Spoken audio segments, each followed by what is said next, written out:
1962, 06-23.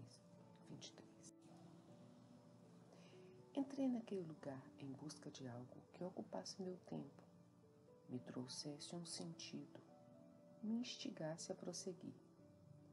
Perdida ante as possibilidades que aquela infinidade de estantes me abria, fui percorrendo os corredores enquanto deslizava a mão por sobre os dorsos dos livros, sem saber exatamente o que procurava, sem noção do que escolher.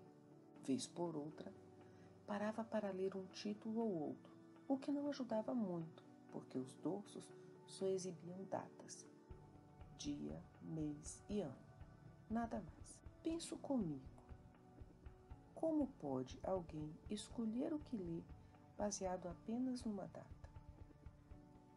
Continuei percorrendo aquela infinidade de corredores, ladeados por estantes repletas de livros, até que um deles me chamou a atenção. Parei e, antes de retirá-lo, me perguntei: o que aqui despertou minha curiosidade?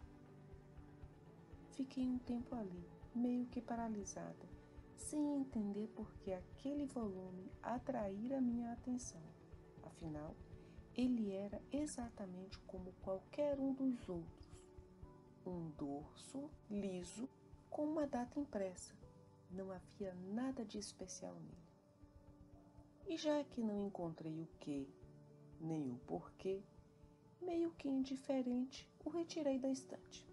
Não abri, nem sequer uma espiadinha dei. Coloquei-o embaixo do braço e segui para casa. Chegando lá, preparei uma xícara de chocolate cremoso que deixei na mesinha ao lado do sofá, ao alcance da mão. Me sentei confortavelmente e, antes de iniciar a leitura, falei para mim mesma em voz alta: então, vamos começar a nos conhecer? Abri o livro e perplexidade. De dentro dele saiu uma espécie de luminosidade que ofuscava minha visão. É como se o livro fosse uma lâmpada fluorescente de luz branca fria e forte, mas confortável aos olhos. Passados os primeiros instantes, meu olhar foi se acomodando à luminosidade e comecei a ler, ou ver, aquela história.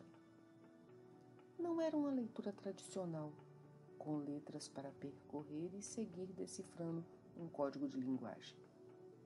Era como um mix de modalidades de percepção, onde eu lia, via, ouvia e sentia. Era como se eu vivesse na história. Uma espécie de livro em diversas dimensões, tipo cinema 4D. A vida começa no nascimento de um bebê. Um eu, o protagonista. Os fatos se passavam e eram lidos e ou percebidos com uma riqueza de detalhes tão grande que me envolvia completamente na narrativa, como se mais do que lendo estivesse vivendo aquela vida. Folheei aquelas páginas com sede e receio de saber o que vem depois. Alguns trechos eram bem tranquilos, até monótonos, outros vibrantes e dramáticos, outros desafiadores e alguns até mesmo assustadores. Uma peculiaridade dessa história: todo o enredo era mostrado apenas pela perspectiva do personagem principal, ninguém mais. E isso nunca mudava. Os fatos e sentimentos ocorridos e sentidos com os demais personagens que desfilavam, entravam, saíam e ou permaneciam naquela história, ficavam restritos aos que eram vividos, percebidos e ou contados ao protagonista. Não havia, em nenhum momento, nenhum outro olhar, nenhum outro sentir. Não havia, em nenhum outro lugar, algum outro lugar que não fosse o lugar do protagonista. Vi, ou li, ou vivi a vida daquele protagonista enquanto se envolvia em grandes e pequenos dramas. Vi a criança, na frente da TV, sonhar em ser uma conhecida escritora ou jornalista. Mas a criança tinha dificuldades em aprender a ler e escrever. Trocava ou acrescentava letras às palavras, e quando lia, as engolia. Acentuação, melhor nem comentar. Vi a jovem que não sorria para esconder as sequelas de sua fobia. Os rastros de um dentista que se divertia em amedrontar os infantes. Os braços beliscados para não chorar. A vi voltar a sorrir. Vi sua luta íntima e solitária contra a desorganização e procrastinação. Naquela existência, só na velhice fui capaz de aceitar e se adaptar àquelas tão incômodas características. Vi sua primeira paixão, totalmente platônica, por um coleguinha que só via, nunca chegou a conhecer. Uma narrativa típica dos filminhos de sessão da tarde, exceto pelo final. Vi suas poucas paixões de adolescência e juventude, mas nenhuma delas daria um bom roteiro.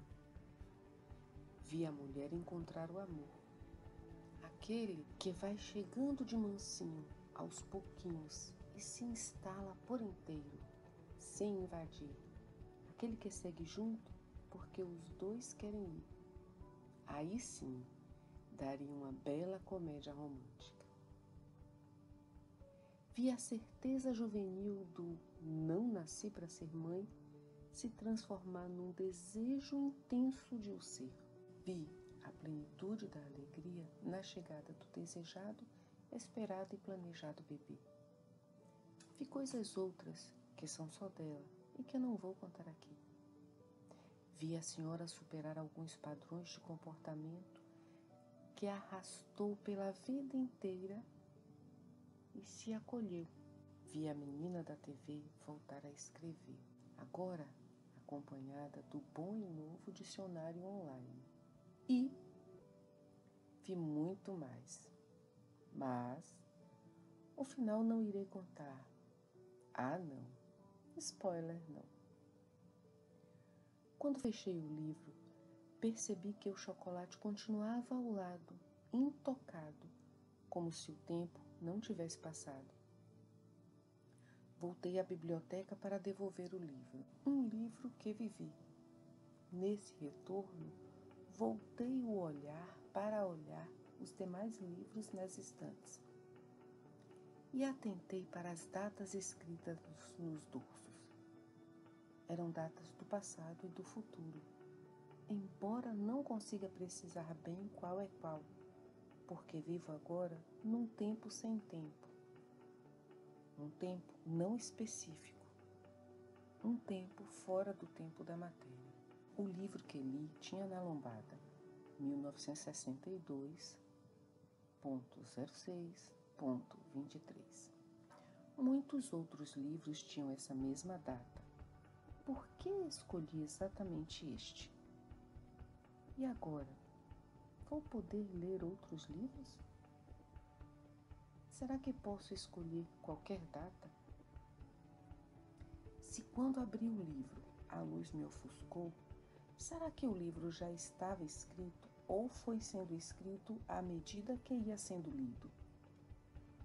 E se um outro alguém pegar este mesmo livro, vai mudar o que está escrito? Ou vai só repetir a leitura que eu li? Ou será que ninguém mais o lerá?